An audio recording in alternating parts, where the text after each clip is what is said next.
मैं एक टिप्पणी राजू, सर ये जो डिप्लोमेसी, हम यही है कि ठीक है आपने कहा मुनीर का, जैसे सुनील सर के जाना ठीक नहीं है, अपनी जगह है, वो अपना उनका है। शहबाज शरीफ आए थे तब क्या क्या था कि कहाँ खड़ा है पाकिस्तान और कहाँ है अलग थलग है दुनिया। लेकिन अभी जो ये पूरे का पूरा इस सीन में जो उनको दिख रहा है कि दुनिया में चर्चा भी पाकिस्तान की हो रही है, ये है कहीं हम कर गए चूक? एक छोटी सी टिप्पणी आपकी मैं अजय सर पे समाप्त करूंगा। या इतने बड़े मामले में टिप्पणी अब छोटी सी मांग रहे हैं संजीव जी। खैर आप कर सकते काफी काफी आप कर काफी कुछ बयां थोड़े शब्दों में सुनील जी ने कर दिया। ठीक है जी जी। बात ऐसी है, सुनील जी ने एक्सप्रेशन इस्तेमाल किया है, वो उन्होंने कहा कि सक्रियता पाकिस्तान की, अगर मैं हिंदी का उच्चारण मेरा सही है, ठीक है जी, सही है। तो वो हाँ बढ़ा रहा है पाकिस्तान। तो मैं यहाँ थोड़ा सा, बात इनकी बिल्कुल सही है, पाकिस्तान सक्रियता बढ़ा नहीं रहा है, उसकी सक्रियता बढ़ाई जा रही है भारत की कीमत पे। और भारत जो है वो बिल्कुल खामोश, बिल्कुल ठीक तो नहीं बोल रहा। अरे कौन सी ऐसी चीज है जिसने हमारे हाथ बंधे हुए हैं, जिसकी वजह से हमारी चुप्पी, हमारी खामोशी जो है, हम जो विश्व गुरु है खामोश, हमारी चुप्पी की कीमत पे पाकिस्तान जो है वो अंतर्राष्ट्रीय स्तर पे डिप्लोमेसी के और वो भी एक ऐसा वैश्विक संकट जो इस युद्ध ने जो पैदा किया है, उसके अंदर एक ऐसा रोल जो है निभा रहा है, जिसको पाकिस्तान के जो रक्षा मंत्री ख्वाजा हाफिज, अभी उनका उनका उनका वक्तव्य आया, उन्होंने कहा कि इस सब से पाकिस्तान को एक नई शनाख्त मिली, एक नई आइडेंटिटी मिली है। किसकी कीमत पे?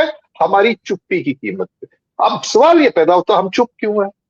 अब देखिए लगातार कांग्रेस, विरोधी पार्टियां और जितने, विशेषकर राहुल गांधी तो इतना निर्भीकता से इस मुद्दे को उठा रहे। और मुद्दा क्या वो कि जी मोदी जी को कुछ ऐसी कोई दुखती रग है जो वो ट्रंप साहब ने पकड़ी हुई है। अब चाहे आप उसको एप्स्टीन फाइल्स के चश्मे से देखें, और मोदी जी बिल्कुल मतलब भी खामोश है, और वो उनका मंत्री जिसका नाम आ रहा है वो सुर्खियों में आ रहा है, वो खुद आके वो एक प्रेस कॉन्फ्रेंस कर रहा है, केंद्रीय मंत्री, अपनी छीछा लेकर खुद उसके बावजूद भी उसके खिलाफ किसी किस्म का कोई एक्शन नहीं है। ये जो आज अभी ये जो महिला आरक्षण बिल के ऊपर ये मर्यादा की बात कर रहे हैं, और ये जो स्पीकर साहब राहुल गांधी कह रहे हैं मर्यादित भाषा इस्तेमाल हो रही है, तो मर्यादा का हनन तो आपने किया, उसके खिलाफ किसी किस्म का एक्शन ना लेके उस मंत्री के खिलाफ। अब उसके बाद राहुल गांधी क्या कह रहे हैं कि उसके बाद जो हमारी ट्रेड डील हुई अमेरिका के साथ, किन की शर्तों पे हुई है, और राहुल गांधी कह रहे हैं कि भैया ये दबाव में आके दस्तखत किए। तो इन सब के चलते मुझे मेरी बात पूरी, मैं कैसी जी आप ना वो, चलो एनीवेज, तो इस सब के चलते आप क्या देख रहे हैं कि भारत जो है, हम लोग खामोश है, और अपनी खामोशी को जस्टिफाई कैसे कर रहे हैं, किस तरीके से कर रहे हैं कि हमारे विदेश मंत्री कह रहे हैं हम दलाल नहीं। अरे भाई ये अंतर्राष्ट्रीय है, आप स्ट्रेटेजिक ऑटोनॉमी की बात करते हैं। भारत की विदेश नीति जो है उसे हम कहते हैं रणनीतिक, जो अपनी एक खुद मुख्तियारी जिसे कहते हैं। तो वो भैया हमारा क्या स्टेक नहीं है इसमें? हम पीड़ित है भैया, हमारे लिए घरेलू गैस का संकट पैदा हो गया, हमारे एनर्जी का क्राइसिस पैदा हो गया, और दूसरी हम अलग थलग पड़ गए हैं। ठीक, तो उस माहौल में तो हमें सक्रिय होना चाहिए था। हमने उस देश के साथ जितने अंतर्राष्ट्रीय मंचों के ऊपर, यूनाइटेड नेशन में जहां पाकिस्तान का कश्मीर का मामला आया, जिस ईरान ने हमारी मदद की है, रेजोल्यूशन गिराने में मदद की है जो हमारे खिलाफ थे, बिल्कुल आप उसके लिए यार क्या बोल रहे? सो ये जो बातें हैं, इस वजह से हम चुप हैं, हम खामोश हैं, और पाकिस्तान इसका भरपूर फायदा उठा रहा है। उनके जो प्रधानमंत्री वो सऊदी अरब में जा रहे हैं, अभी 15 तारीख को, अभी 3 दिन पहले 18,000 करोड़ का इमदाद लेके आ रहे, शायद आपके मंच पे या किसी और भी कहा था, पाकिस्तान को इसका एक आर्थिक फायदा भी होगा।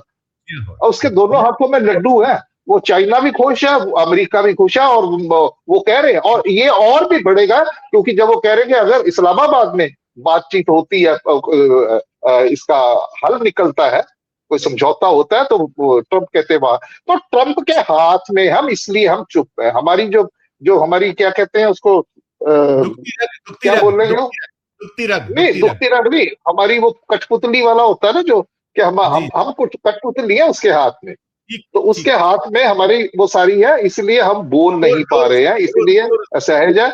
और देश की जो हमारी, भारत की जो एक रेपुटेशन है, वो जो है वो ध्वस्त हुई है। हम एक निष्क्रिय, नाअहल एक हमारी जो सरकार है वो साबित हुई है कि भैया हम कुछ नहीं, और पूरा पूरा पूरा पूरा यूरोप और दूसरा, इवन यहां तक कि वो मेलोनी ने भी धन्यवाद दे दिया पाकिस्तान को कि भाई इन्होंने इस संकट को हल करने में मदद दे दी है।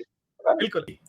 मैं राजू विलियम सर के पास जाऊं, और मैंने अजय जी का स्वागत किया है। मैं एक ये टिप्पणी देखिएगा राजू सर, ये भी है कि अखिलेश यादव ने बिल्कुल बहुत लॉजिकली चीजें हैं, और सत्ता पक्ष पता नहीं किस तरीके सदन का जो माहौल लग रहा है, पीडीए के जो सांसद उधर बैठे हैं उनका मन का बहुमत हमारे साथ है।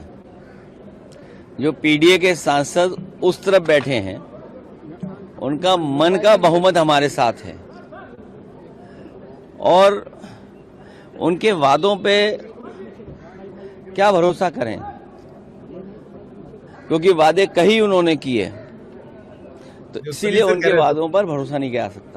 जो है कल किया गया है और बिल को पेश कर दिया गया सदन के भीतर संशोधन के लिए, क्या कहेंगे?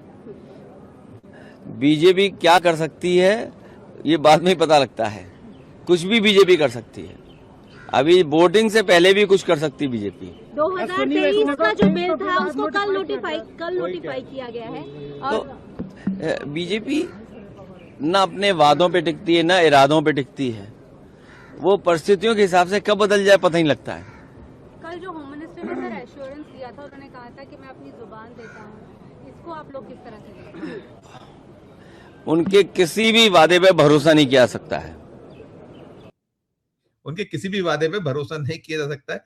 राजू सर, हमने कल भी बात की थी, और हमें मंतव्य क्या है पीछे मालूम है। अब जो आगे है, अभी जो नजर आ रहा है, हम बार बार नंबर्स की जो बात कर रहे हैं और खबरें जो आ रही, उसमें कितनी ही कोशिश प्रधानमंत्री जी ने अभी भी, जैसे हमने शुरू में मैंने कहा था कि अंतरात्मा की आवाज पर उन्हें पता है।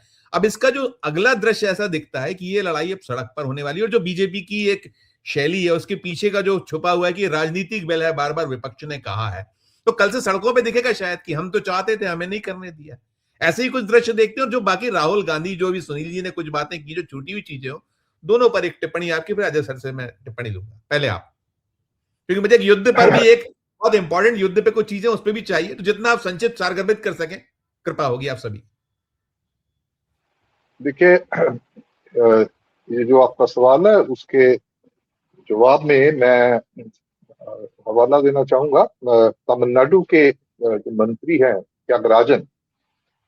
तो ये जो सदन, जो स्पेशल सदन है, उससे पहले ही उन्होंने इस बात को बोला कि जो दरअसल बीजेपी को सड़क की लड़ाई बनाना चाहती है, तो बड़ा सही पकड़ा उन्होंने।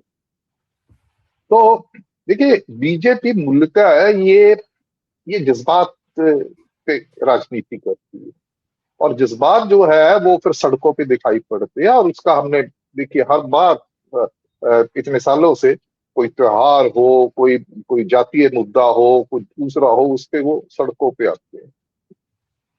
तो जिस तरीके से, तार्किक तरीके से और तथ्यों पे आधारित इस सभी ये जो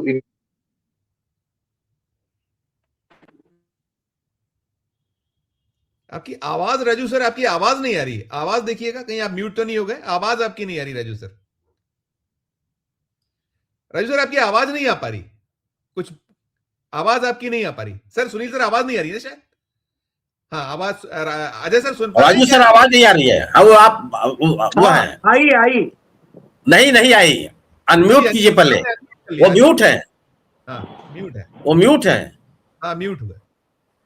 म्यूट है सर आप राजीव। हाँ अब ठीक राजू है। भाई, अब हाँ अब आई, बोलिए। अब ठीक है। हाँ जी वैसे मैंने कुछ किया नहीं है, पता नहीं कैसे अपने आप ही, क्योंकि काफी दूर है। एनीवेज एनीवेज जी एनीवेज जी कोई बात नहीं है, समय ना जी नष्ट करे।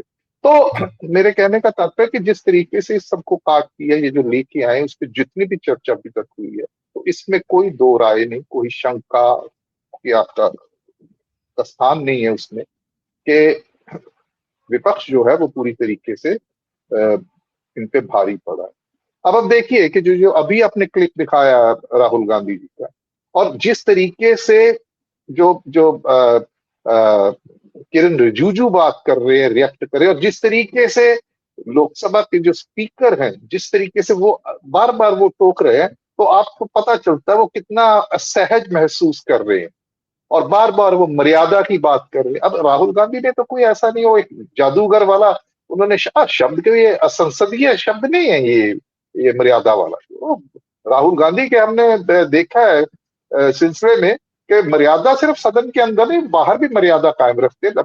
अब अब हमारे प्रधानमंत्री जो हैं वो किस तरीके की भाषा का प्रयोग करते हैं, और ये जो उनके एक अंदर है एमपी उस काम के लिए रखे हुए हैं निशिकांत दुबे जी, और जिस तरीके से उन्होंने वो टिप्पणी करी है वो सोनिया गांधी जी के बारे में, वो सीताराम केसरी को जी उन्होंने उनका वो करके धोती खोल के वो बनी, तो ये इससे अमर्यादित बात क्या हो सकती है।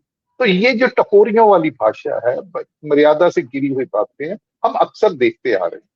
और ये जो जज्बात की राजनीति जो है, जज्बात पे खेलना है, वो ये इनको सूट करती है, क्योंकि अंदर इनको पता है। और आप देखिए, इसी चीज का हवाला देता हूं कि जो अपील करी है प्रधानमंत्री जी, वो क्या है, वो जज्बाती बात। आप अपनी बेटियां, बहनें, माएं जो है वो उनको याद करके वो कीजिए। भाई सीधी सीधी सी बात है, आप जो लेके आए हैं वो तर्क के आधार पे कि किसका फायदा है, किसका नुकसान है, आप उस पर बात कीजिए। और उस पर तो ये बुरी तरह से ये जो है मैं कहूंगा कि पराजित हुई है। एक तरीके से हम ये कह लें कि वोट पड़ने से पहले ही इनका वो धराशायी हो गया, वो पराजित हो गया।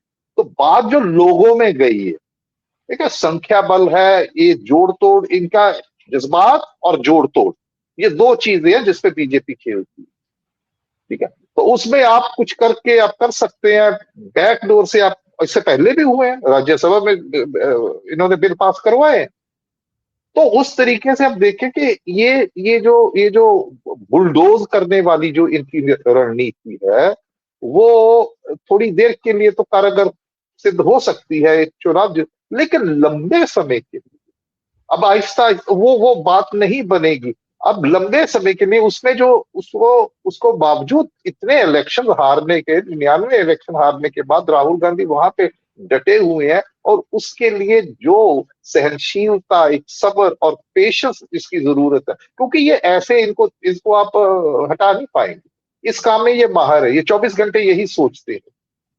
तो उस लिहाज से जो मैसेज, संदेश भारत के लोगों को देना है, भारत के वोटर्स को, अलग अलग वर्गों को, जैसे महिलाओं के लेके, अब साफ, अब हमने कल भी चर्चा करी थी कि भाई अगर आपको महिलाओं के लिए आपके मन में इतना ही सम्मान है, तो ये 2023 में कर देते। और जो अभी भी हैं आपके, जो 543 हमारी सदस्य हैं, और जो भी आप बीजेपी के हैं, तो आपने जब अपने टिकट बांटी थी 2024 में, तो आप एक बार मिसाइल कायम कर देते ना, आप 33% अपने महिलाओं को टिकट दे देते, क्यों नहीं दिया आपने।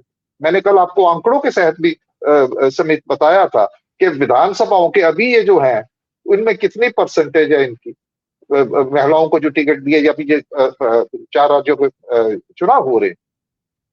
अब देखिए कि 15% जो है वो जो राज्य की सरकारें हैं उनमें महिलाओं की सहभागिता है, और जो हमारा संसद है इसमें कोई 13.8 या 14% के करीब है। इतनी देर से चले यार, अगर आप आपकी, कल मैंने इसीलिए ये बात कही थी, आपने भी सवाल किया, तो बात नीयत की है कि अगर आपकी नीयत ये साफ है इस सब कुछ करने के लिए, तो फिर ये आप अपने घर से क्यों नहीं शुरू करते इसको। सवाल ये नहीं है कि जब 850 सीटें बढ़ जाएंगी तब सही मानों में हम उसका वो औरतों को, महिलाओं को सम्मान दें। सुनील सर ने ध्यान दिलाया जो शशि थरूर जी ने कहा कि इसको क्या बनाना, बिल्कुल सही। नहीं, वो दूसरा पहलू नहीं, मेरी बात सुनिए, वो दूसरा पहलू है और वो इसी में से निकला हुआ है ना, कि आप एक तरीके से इतना क्राउड इकट्ठा कर रहे हैं। यहाँ तो 543 वाली जो सदन है, इसकी कार्यवाही चलाने में आपका समस्या हो जाती है, तो तब क्या होगा? कितने लोगों की बात है, कितनों को समय मिलेगा? वो जिसे कहते हैं कि वो एक प्रोटोकॉल की बात है, वो संसद को कैसे चलाना उसके नियम जो है, नियमों में आता है। लेकिन वो बात सही है जो सुनील जी ने बोली है, शशि थरूर जी ने सही कहा है। बात संख्या की नहीं है, बात गुणवत्ता की है, कि जिन लोगों को आप संसद में भेज रहे हो वो क्या अलग अलग मुद्दों के ऊपर उनकी समझ क्या है व्यक्तिगत तौर पे और उनकी पार्टी के स्तर के ऊपर, वो किस तरीके का किस दिशा की तरफ वो ले जाना चाहते हैं, क्या वो नकारात्मक है, वो क्या सकारात्मक है, क्या वो भारत को इसके बहुभांति जो हमारा देश है, हमारा सांस्कृतिक, उसको वो इकट्ठा करने में सहायक होते हैं या उसको बांटने में। और इसमें भी इन्होंने ये किया है। अब मुझे तो ये लगता है कि महिलाओं को जो रिजर्व करते किया है, तो ये सिर्फ संख्या बढ़ानी है, बात तो गुणवत्ता की है। तो और ये देखिए कि पहले कभी भी ऐसा नहीं हुआ, पहले तो था ना भी महिलाओं को और मर्दों के बीच में ये अब देखिए जो सहभागिता के ऊपर मर्द और महिला का जो रिश्ता है, सहभागिता का रिश्ता है, आप यहाँ पे एक दूसरे के परस्पर खड़ा कर दिया आपने। और हमारा जो पुरुष प्रधान समाज है वो इसको कैसे मतलब लेता है या लेगा, तो सवाल ये नहीं है। और इसीलिए ना सिर्फ कांग्रेस बल्कि सभी पार्टियों में, प्रियंका गांधी जी ने, राहुल गांधी, वो कह रहे हैं कि आप लाइए ये तो मुद्दा ही नहीं है, आप लाइए इसे, हम इसका समर्थन करेंगे। कोई किसी ने भी नहीं कहा कि हम समर्थन नहीं, लेकिन जिस तरीके से, जिस नियत के साथ आप ये महिला जो नारी शक्ति जो वंदन जो अधिनियम जो लेके आए हैं, उसकी नियत क्या है? आप सवाल नियत के ऊपर अटका, वो सवाल औरतों के, महिलाओं के नाम पे ये, बल्कि लंबी जो गेम है, जो सत्ता में बने रहने का जो खेल है, वो खेला जा रहा है इसके पीछे। चाहे वो परिसीमन और जनगणना से आप जोड़ के देख लीजिए, इसमें बहुत सी बातें हो चुकी है, आज भी उसी का दोहराव हुआ है और उसी स्टैंड के ऊपर पूरा विपक्ष जो है वो डटा रहा है। और राहुल गांधी ने कोई ऐसी बात नहीं करी, राहुल गांधी ने कैरिकेचरिंग की है, वो बात कर रहे, उनका समय निर्धारित, उसमें वो कुछ बोले, आपको क्या लेना देना? बार बार उसमें अगर आप टोका टाकी कर रहे हो, इसका मतलब है और वो राहुल की बात जो है वो निशाने पे लग रही है।